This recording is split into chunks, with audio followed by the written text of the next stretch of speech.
Welcome to the expert talk on water harvesting.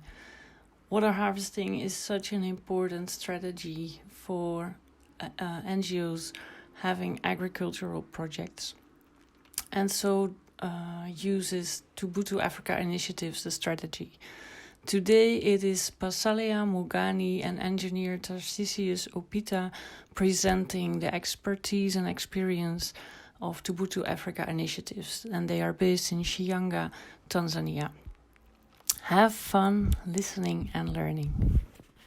Okay, hey everyone. Good afternoon from here in Tanzania. My name is Paschalia Mbugani. As Ina Maria introduced me, I'm working with an organization called Thubutu Africa Initiatives. We are working in the northern part of Tanzania in region called the Shinyanga.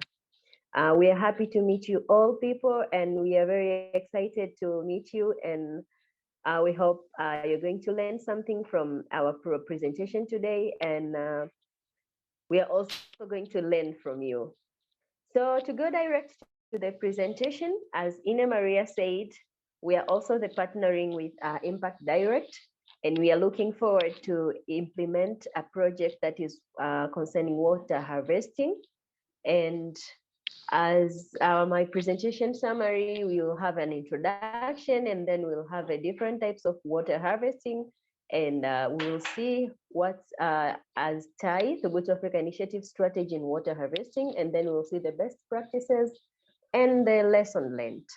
So let's carry on. Ina Maria, the next slide, please. Thank you so much. And as an introduction part, we all know that water is among our basic needs as human beings. If there is no water, there is no life. So throughout the history of a man, there has been dependent on an adequate water supply for the food, for security, for the well-being, for the health, for everything in our lives as human beings. We need to, everything we want to do, we need water, and we need an adequate water supply. And in addition of that, we need clean and safe water. So looking at the importance of water, that is why as Thubutu Africa Initiatives, we have chosen water project. So the next slide, Anne-Marie. So globally, this is the summary of the need of water.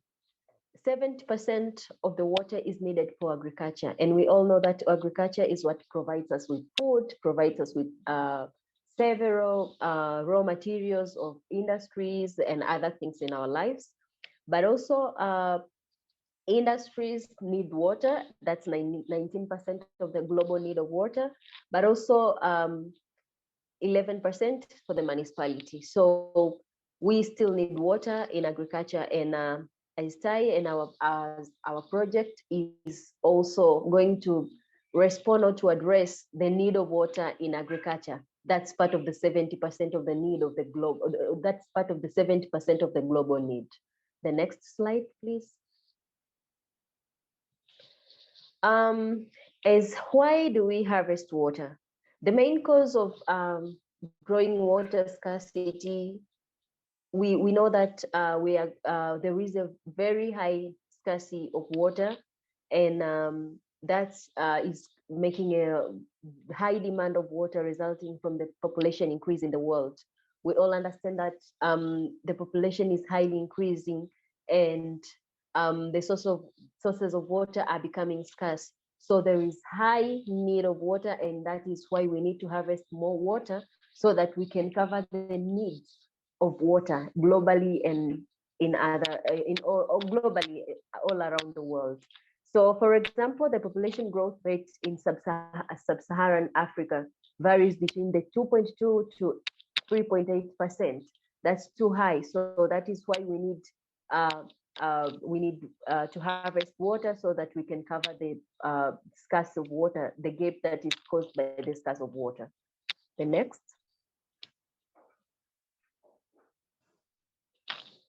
We also need water for the food production, as we all understand that when you are talking of food, I think there is no food that can be produced without water. From the agriculture stage to the cooking stage to the eating and even cleaning.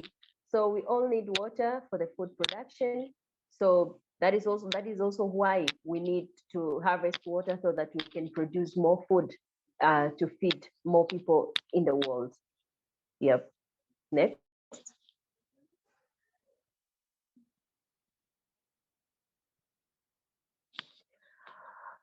We are also all aware that we are facing climatic change. That's it's global warming. There is a widespread of global warming that causes scarce of water. People are harvesting trees, and there is very high global warming. Rainfall are decreasing day by day. So we are still facing scarce of water because of climatic changes. So in order to cover the gap that is caused with the climatic change, we need to find more ways to harvest water so that we can still save our needs. The next slide, please.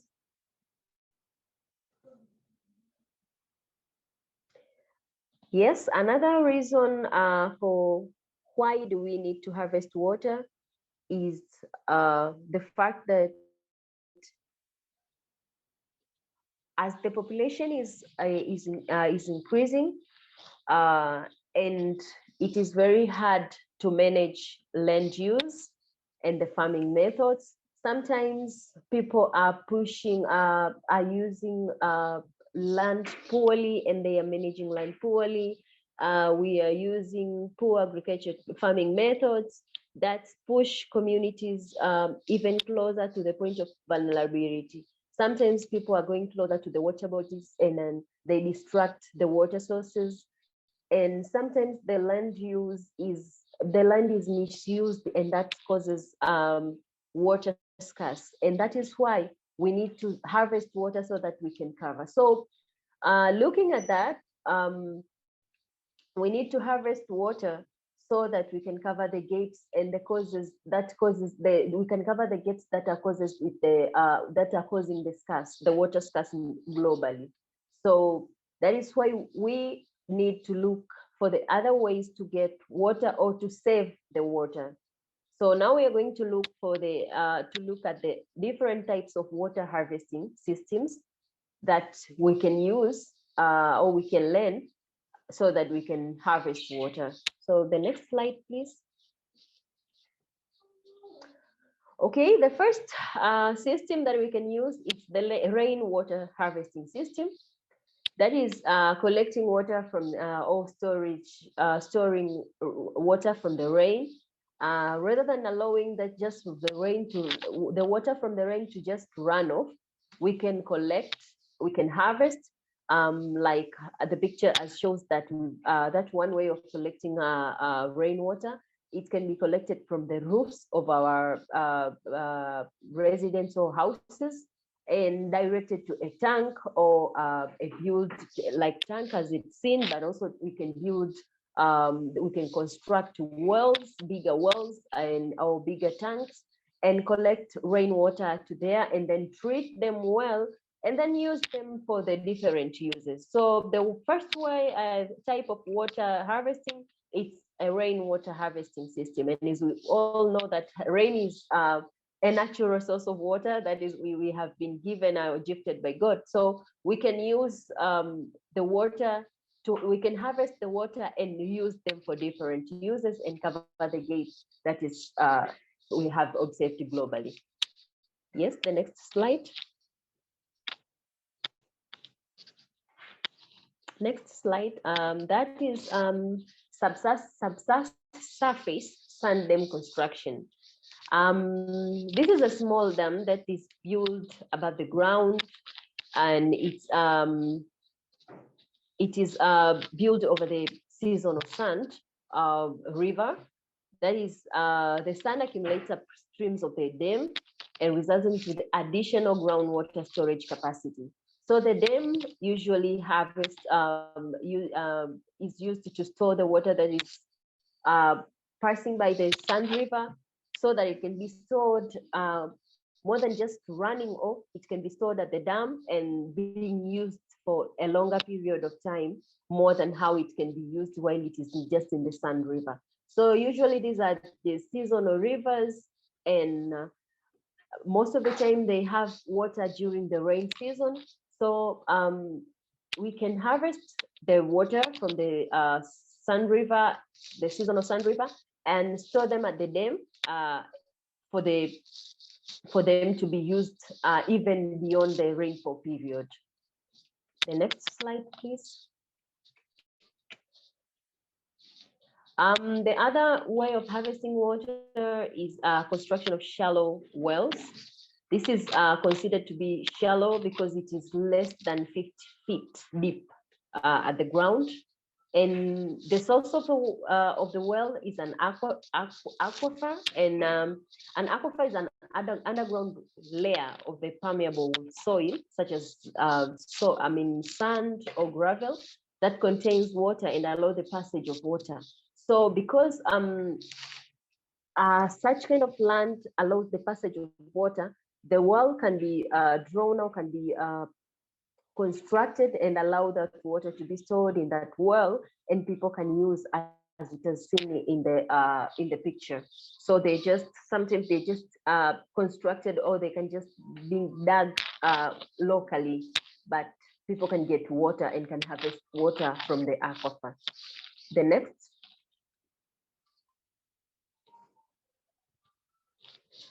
Yes, the other type of water harvesting system is a borehole that can be described. It is a narrow or small bore that is dug vertically or horizontally.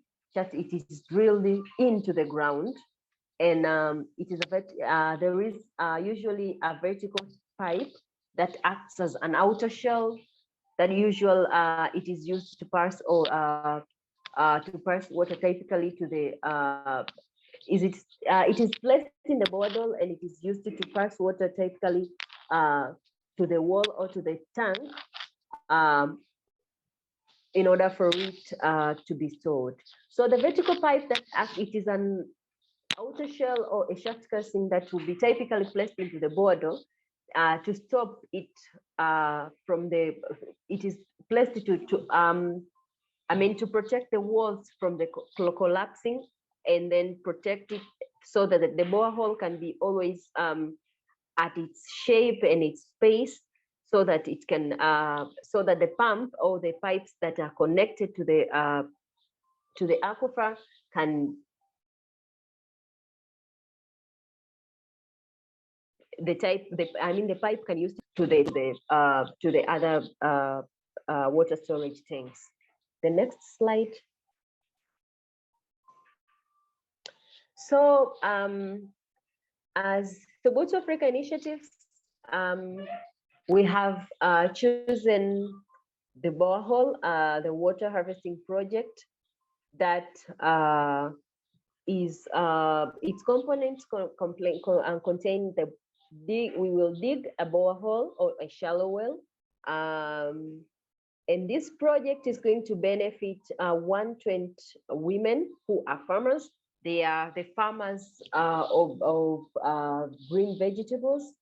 They are entrepreneurs, but the main challenge they are facing right now is that they have the shallow well, but they don't have proper facilities for them to carry water to take to the gardens. So they find themselves cultivating very small pieces of land, which gives them small produces of vegetables.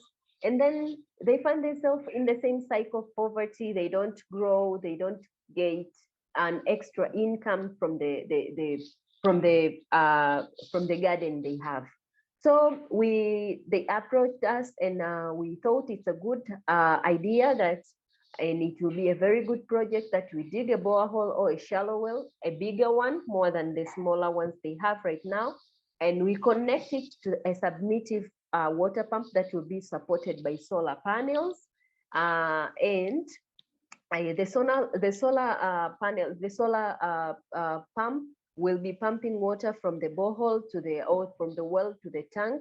And then from the tank, we will have the pipes that will have distribution channels that will be distributing water to different gardens.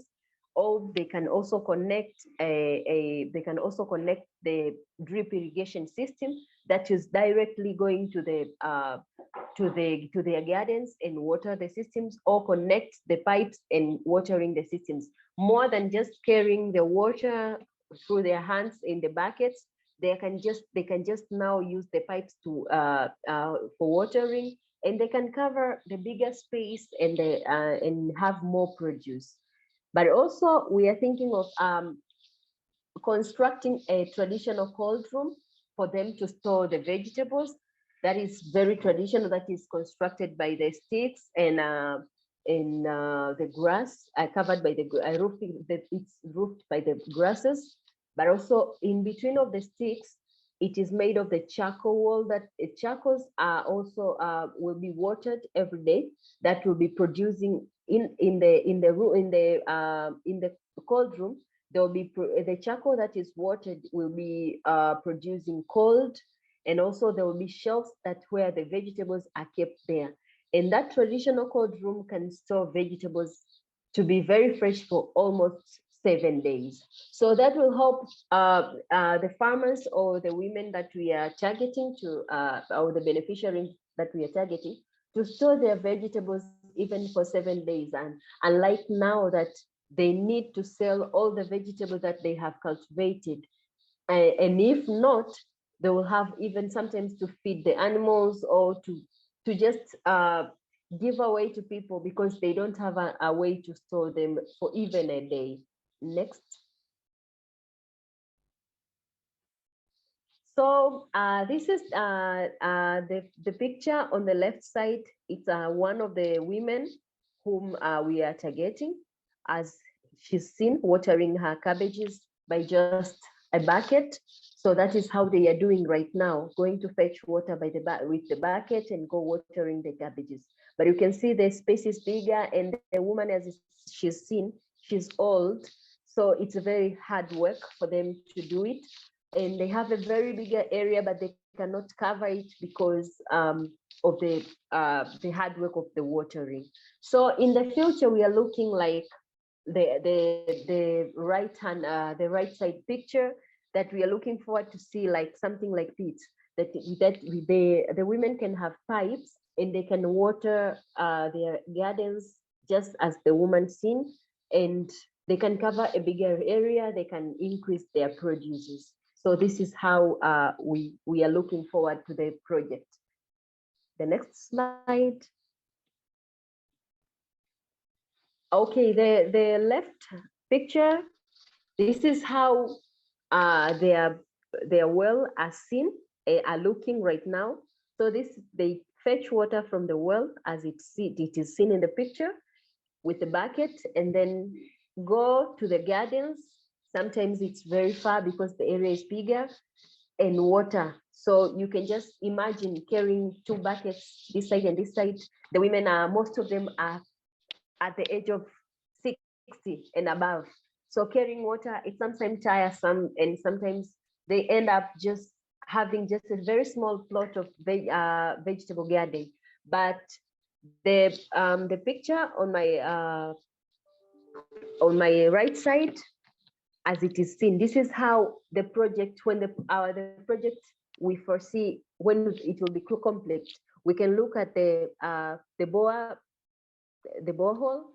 the water, the solar water pump, and the tanks. So from the tanks, there will be pipes that are going to the direct to the gardens that will help the farmers access the water in their gardens, and also do the watering or the irrigation at the bigger part of the garden. The next slide, please.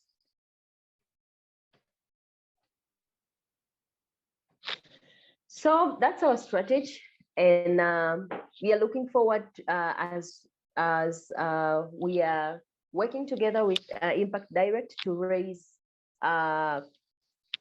euro 10,000 euros, and we believe that when you get 10,000 euros, we are going to fix this problem and benefit 120 women with their families in Helegani village of Shinyanga in Tanzania.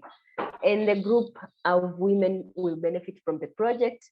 And we are looking forward to move almost 120 families from their economy, to raise their income from how they are right now to make them sustainable. They can have food, they can have an extra income to support their children's education, to support their families' treatments and other expenses. So that is the TIE's strategy. The next slide, please.